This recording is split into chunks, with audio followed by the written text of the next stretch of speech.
오늘은 로마서 7번째의 말씀입니다. 로마서 6장을 통해서 계속 성화의 삶에 대해서 말씀을 드리겠습니다. 바울은 로마서 1장부터 4장에서 믿음으로 의롭다함을 얻는다, 이신칭의의 진리에 대해서 말씀을 했습니다.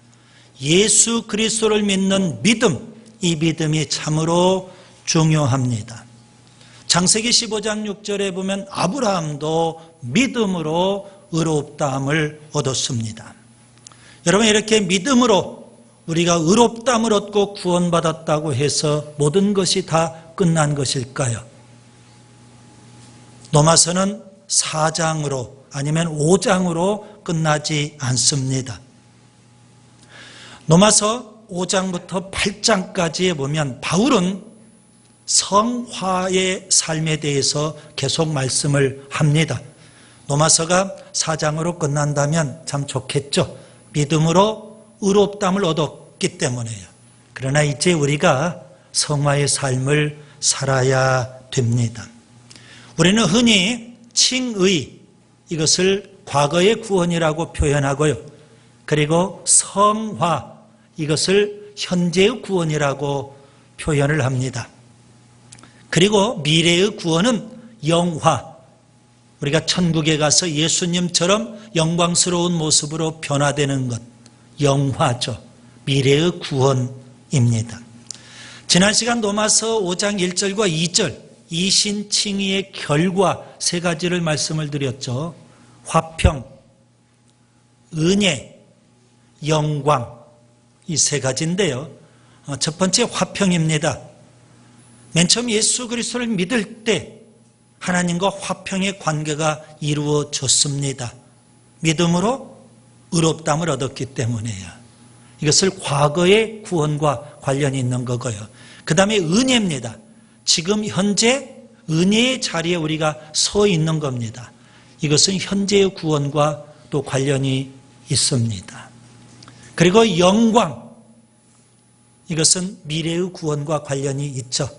예수님이 재림하시면, 아니면 우리가 천국에 가면 예수님처럼 영광스러운 모습으로 변화되는 것, 이건 미래의 구원입니다. 칭의라는 것은 로마서 1장 18절 표현대로 불경건과 불의, 죄악 때문에 하나님의 진노를 받아야 되는데, 죄에 대한 형벌이죠. 하나님의 진노를 받아야 되는데 그 죄의 형벌로부터 우리가 구원받은 것을 칭의, 그렇게 표현을 합니다. 성화라는 것은 우리가 지난 시간 로마서 5장을 살펴봤죠. 예수 믿기 이전에는 죄와 사망이 왕노릇해요. 로마서 5장 21절에는 죄가 여전히 왕노릇하고 있어요.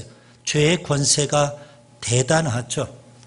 예수 믿고 의롭다함을 얻은 사람에게는 더 이상 죄가 왕노릇하지 않는다는 겁니다. 죄의 권세죠. 그 죄의 권세로부터 우리가 구원받는 것, 이것이 바로 성화라고 표현할 수 있습니다. 여러분, 로마서 6장에서 여러분이 주목해야 될 표현이 있어요. 19절에 보시면 거룩함에 이르라. 거룩함에 이르라, 이 표현은 성화의 삶을 살아라, 그런 의미가 됩니다. 이 땅에 우리가 거룩하고 성결하게 살아야 되는 줄 믿습니다. 여러분, 로마서 5장과 문맥을 통해서 여러분이 좀 이해하시면 좋겠습니다. 우리는 예수 그리스도를 믿는 믿음으로 이미 의롭다함을 얻었어요. 그래서 하나님은 우리에게 은혜를 주시는데, 밀물처럼 파도가 밀려오는 것처럼 하나님께서 우리에게 은혜를 계속 부어주셔요. 곧 이제는 죄가 왕노릇하지 않고 이제는 의가 왕노릇하게 되고요. 더 이상 사망이 왕노릇하지 않고 이제는 생명이 왕노릇하게 됐어요. 그래서 하나님은 은혜로 우리에게 끊임없이 의를 공급해 주시고 생명을 끊임없이 하나님께서 공급해 주신다는 말씀입니다. 그렇기 때문에 우리가 이제는 뭐 할 수 있어요? 죄를 이기며 더 이상 이제 죄가 왕노릇하지 않으니까 의가 이제 끊임없이 공급이 되니까 우리가 죄를 이기며 거룩하고 성결하게 곧 예수님을 닮아가는 성화의 삶을 살 수 있는 겁니다.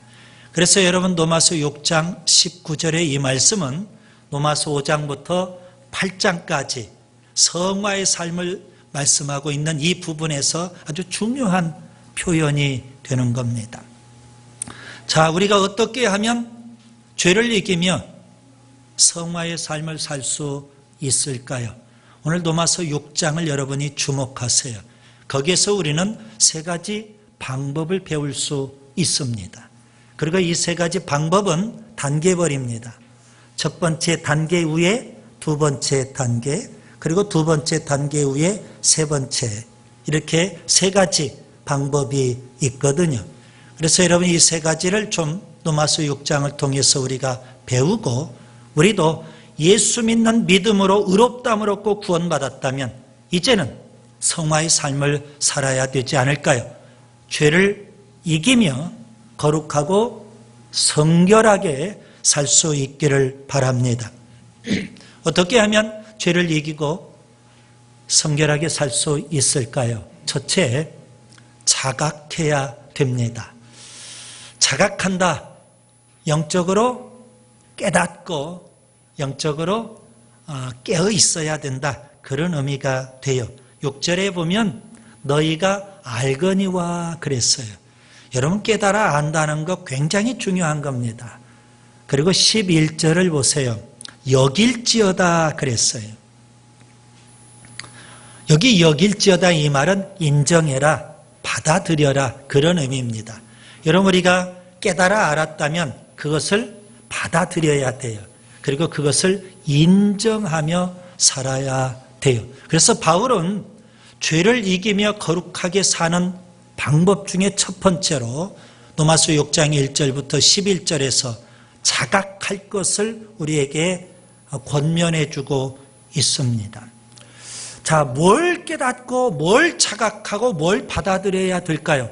여러분 1절에 보시면 의롭다함을 얻은 사람은 더 이상 죄에 거할 수 없다는 겁니다. 여기 죄에 거한다 이 표현은 죄 가운데 살 수 없다 그런 의미입니다. 아니 예수 믿고 의롭다함을 얻고 구원받은 사람이 계속해서 죄를 지으며 죄악 가운데 거하며 살 수는 없는 겁니다. 왜 그렇습니까? 2절에 보면 그 이유가 있죠. 죄에 대해서 우리가 죽었기 때문이라는 겁니다. 여러분 2절 표현을 주의 깊게 보셔야 돼요. 제가 질문을 던질게요. 여러분 2절 표현에 보면 죄가 죽었다는 이야기입니까? 우리가 죽었다는 이야기입니까? 죄가 죽은 것이 아니라 우리가 죽었다는 겁니다. 여러분 죄는 로마서 5장 21절 거기에 보면 여전히 왕노릇하고 있어요. 죄는 살아있다고요. 그런데 죄가 아무리 살아있고 그 죄가 나를 유혹한다 할지라도 예수 믿고 의롭다함을 얻고 구원받은 사람은 죄에 대해서 내가 어떻게 됐어요? 죽었어요. 좀 심하게 표현하면 죄가 아무리 유혹해 온다 할지라도 나는 송장이에요. 나는 시체라고요. 그것을 우리가 인정하라는 겁니다. 그걸 깨달아 알라는 것입니다. 그렇게 받아들이라는 것입니다. 우리 한번 따라서 합시다. 죄가 유혹할 때 나는 송장이다. 나는 시체다. 여러분 죄가 왕노릇하니까 죄가 살아서 우리를 유혹할 거 아니겠습니까? 그런데 송장이와 시체가 눈을 뜨고 벌떡 일어나서 죄의 유혹에 끌려갈 수 있어요? 없어요? 없어요. 그런데 실제 그런 사람이 있어요.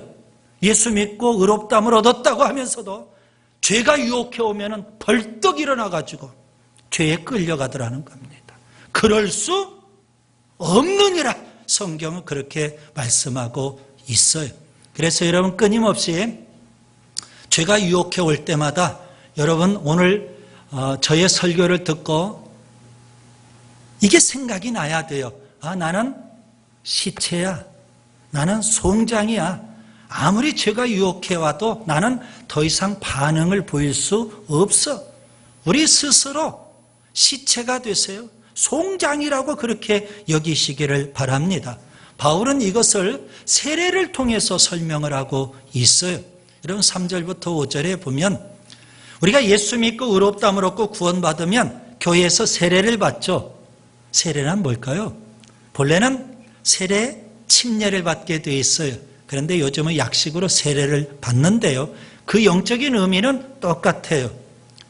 자, 침례라는 게 무슨 의미일까요? 물속에 푹 담궜다가 건져낸다 그런 의미예요. 두 가지 의미가 그 속에 있죠. 물속에 잠근다 이 말은 무슨 말일까요? 과거에 나는 죽었다 그런 의미예요. 그리고 거기에서 건져내야 돼요. 이것은 새 생명으로 다시 산다 그런 의미예요. 이것을 영적으로 예수님이 십자가에 죽으시고 부활하셨죠. 그와 똑같이 예수님의 십자가의 죽음과 함께 내가 예수님과 함께 십자가에 죽은 거예요. 과거에 나는 죽었어요. 이제는 예수님이 부활하신 것처럼 나도 부활의 새 생명으로 사는 거예요. 그런 의식이 바로 우리가 받는 세례예요. 그래서 세례를 받으면서 과거에 나는 죽었다 이렇게 우리가 믿는 거예요. 과거에 나는 송장이 되는 거고 시체가 되는 거예요. 자, 오늘 여러분 11절에 보면 너희도 너희 자신을 죄에 대해서는 죽은 자요 그리스도 예수 안에서 하나님께 대하여는 살아있는 자로 여길지어다. 그렇게 우리 자신을 늘 인정하고 여기시기를 바랍니다. 이게 정반대로 바뀐 경우가 있어요. 죄에 대해서는 살아있어요, 여전히. 그래서 죄가 유혹해 하면 얼씨구나 좋구나 하고 벌떡 일어나가지고 그리 끌려가요. 대신 하나님께 살아있어야 되는데 하나님께는 죽어있어요. 그래서 하나님께서 얘야 이것 좀 하자 하는데 송장이에요. 끔찍도 안 해요. 이건 문제가 심각한 거 아니겠습니까? 그래서 우리 스스로 이제는 아무리 죄가 왕노릇하는 세상에 우리가 산다 할지라도 이제는 우리는 죄가 유혹해 올 때마다 나는 죽었어. 나는 하나님께 대해서만 살아있어. 이렇게 우리 스스로를 인정할 때 우리가 죄를 이기며 성화의 삶을 살 수 있는 겁니다. 김익두 목사님을 여러분 잘 아실 거예요. 이 땅에 복음이 들어온 초창기 목사님이 되셨어요. 근데 그분이 원래 깡패 두목이었어요. 아주 유명한 깡패였거든요. 그런데 복음을 받아들이고 이분이 회개하고 예수 믿었어요. 그리고 목사님이 됐잖아요. 그래서 많은 사람들을 구원하는 아주 유명한 목사님이 됐는데요. 이분이 예수 믿고 딱 구원받은 순간에 부고장을 친구들에게 다 보냈어요. 김익두 사망. 다 깜짝 놀란 거예요. 김익두 사망. 과거에 나는 죽었다는 겁니다. 더 이상 나를 유혹하지 말라는 겁니다. 나는 이제 손을 다 씻었다는 거예요. 범죄의 소굴에 들어가지 않겠다. 사망을 선언했어요. 여러분, 상징적인 의미가 그 속에 담겨 있죠. 이스라엘 백성이 애굽에서 노예 생활을 했어요. 노예 근성이 생겼거든요. 그런데 하나님께서 모세를 통해서 그들을 출애굽시켰어요. 홍해를 기적으로 건너게 하셨어요. 그리고 시내산에서 하나님 백성으로 언약을 맺게 됐어요. 그러면 이제 그들이 우리는 하나님의 백성이야. 이런 의식을 갖고 살면 얼마나 좋겠어요. 그런데 그들이 광야 생활을 하면서 좀 힘들고 어려우면 여전히 그들은 애굽을 동경해요. 애굽으로 자꾸 돌아가려고 해요. 왜 그래요? 노예 근성이 생겨가지고 그러는 거예요. 애굽에 대해서 나는 죽었다. 이제 나는 하나님의 백성이다. 이렇게 스스로 인정하고 앞을 향해 나아가야 되는데 여전히 노예 근성이 있어가지고 애굽으로 돌아가려고 하고 있는 거예요. 여러분, 예수 믿고 의롭다함을 얻었다면 과거에 대해서 사망을 선언하세요. 나는 이제 옛날에 나는 죽었다. 나 유혹하지 말라는 거예요. 나는 이제 하나님의 사람으로 이제 앞을 향해서 나아갈 거다. 이런 사람이 성화의 삶을 살 수 있어요. 여러분, 오늘 5장 21절에 보세요. 과거에는 죄가 왕노릇했어요. 그런데 6장 2절에 보세요. 이제는 죄에 대해서 죽었어요. 여러분, 6장 17절 18절을 보세요. 본래는 우리가 죄의 종이었어요. 그런데 이제는 죄에서 해방되어 의의 종이 되었더라는 말씀입니다. 다시 한번 하겠습니다. 따라서 합니다. 나는 죽었다. 나는 송장이다. 나는 시체다. 뭐 할 때요? 죄가 유혹해 올 때. 죄에 대해서는 죽고 이제는 하나님께 대해서만 살아 있어야 됩니다. 그 다음에 두 번째, 우리가 어떻게 하면 죄를 이기며 성화의 삶을 살 수 있을까요? 여러분, 12절부터 14절을 보세요. 헌신해야만 됩니다.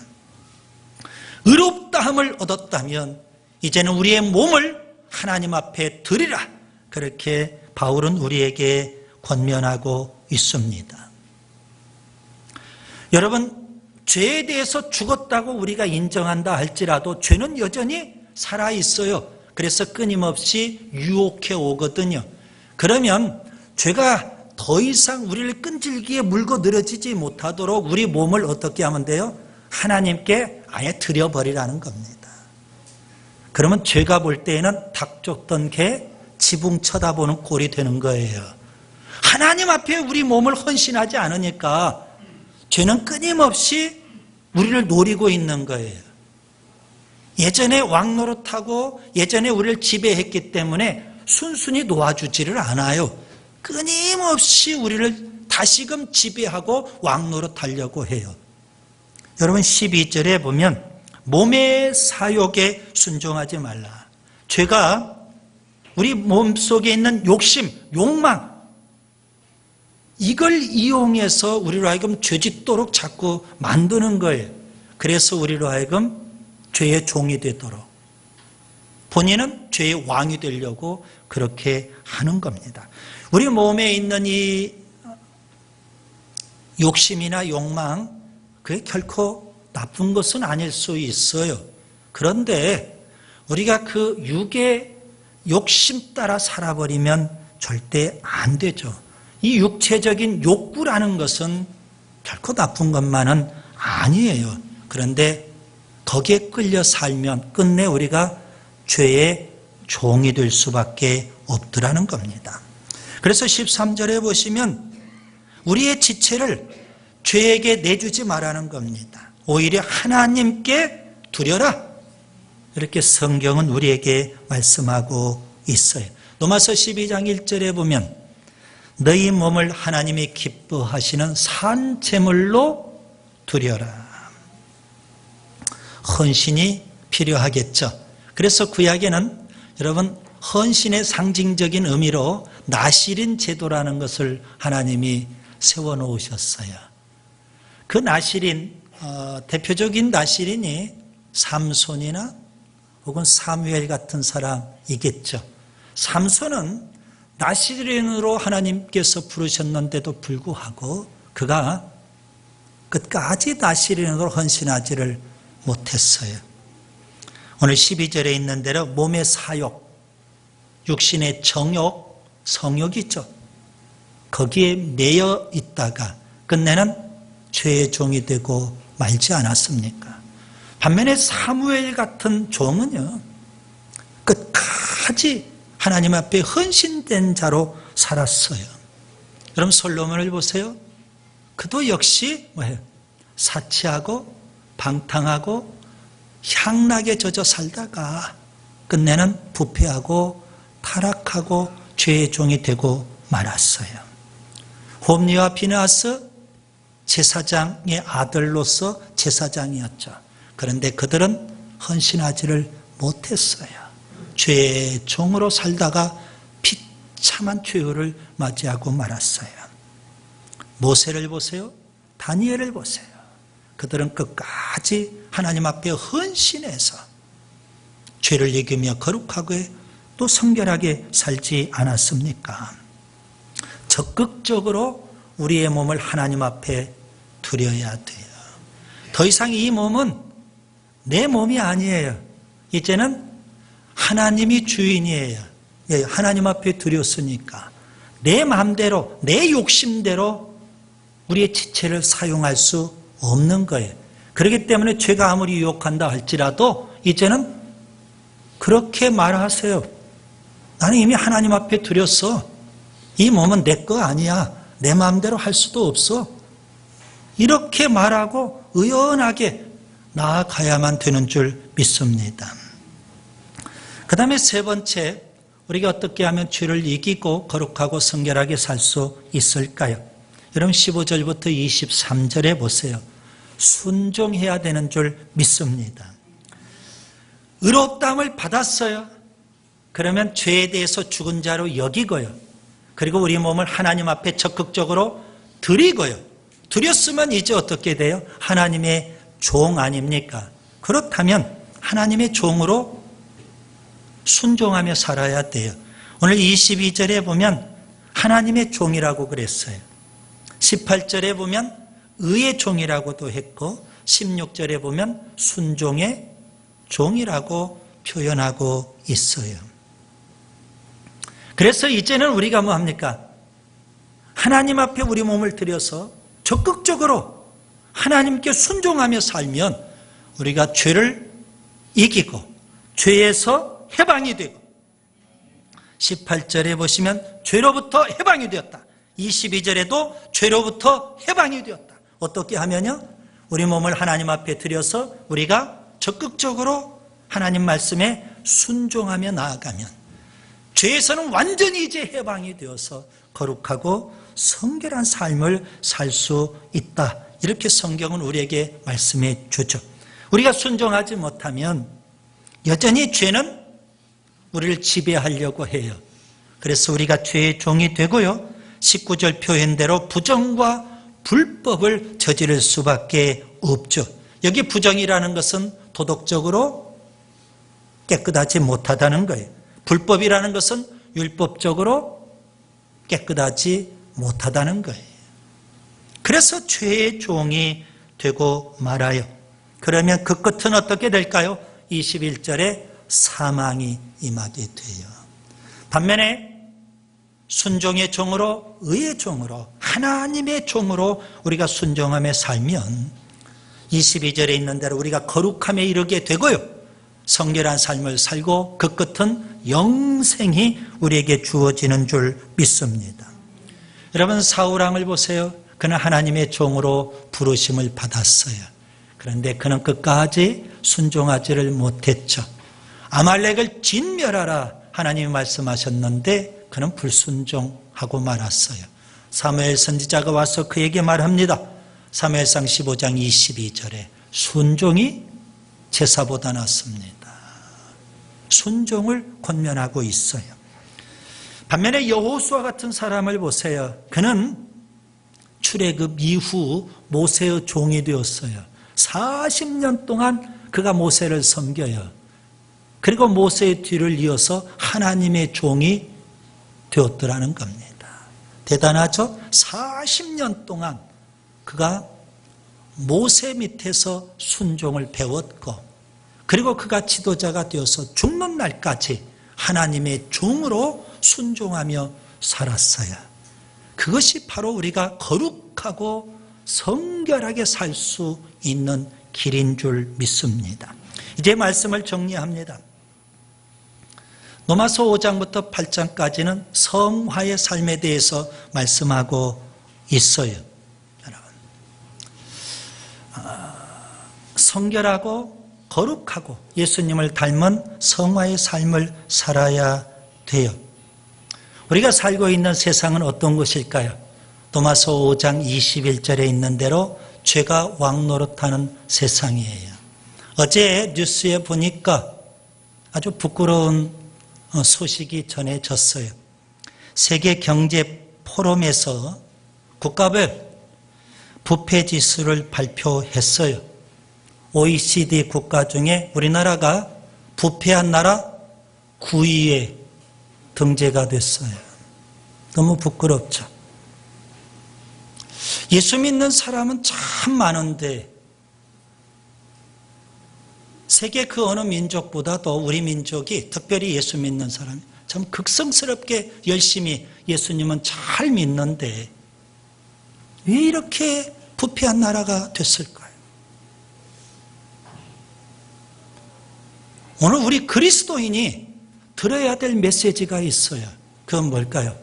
예수 믿고 구원받았다. 이걸로 끝나면 안 돼요.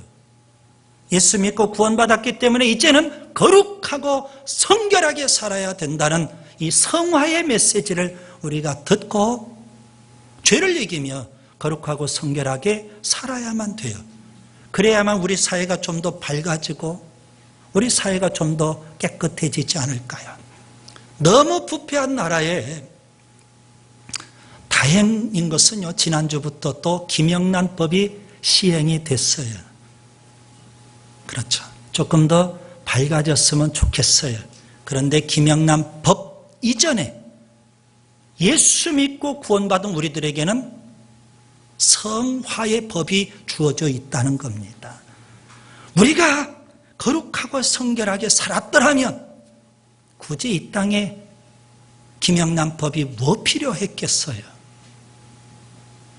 예수 믿는 우리들이 바로 서야 돼요. 어떻게 하면 우리가 죄를 이기며 거룩하고 성결하게 살 수 있을까요? 저는 6장에서 3가지를 말씀을 드렸어요. 첫째, 자각하자는 겁니다. 죄가 유혹해 올 때마다 나는 송장이다. 죄에서 나는 죽었다. 나는 쇠퇴다. 이렇게 우리 스스로 인정하고 믿고 그렇게 여기고 가세요. 그 다음에 두 번째로 빨리 우리 몸을 하나님 앞에 헌신해서 드리시기를 바랍니다. 그래야만 더 이상 죄가 우리를 주장할 수도 없고 내가 죄의 유혹에 받을 것도 없기 때문에 그래요. 하나님 앞에 우리 몸을 드렸다면 이제는 어떻게 해야 돼? 하나님의 종이기 때문에 하나님 말씀에 우리가 순종하며 살아야 돼요. 그러면 얼마든지 우리가 죄가 왕노릇하는 세상에 살지만 죄를 이기며 거룩하고 성결하게 살고 그리고 예수님을 닮아가는 성화의 삶을 살게 되는 줄 믿습니다.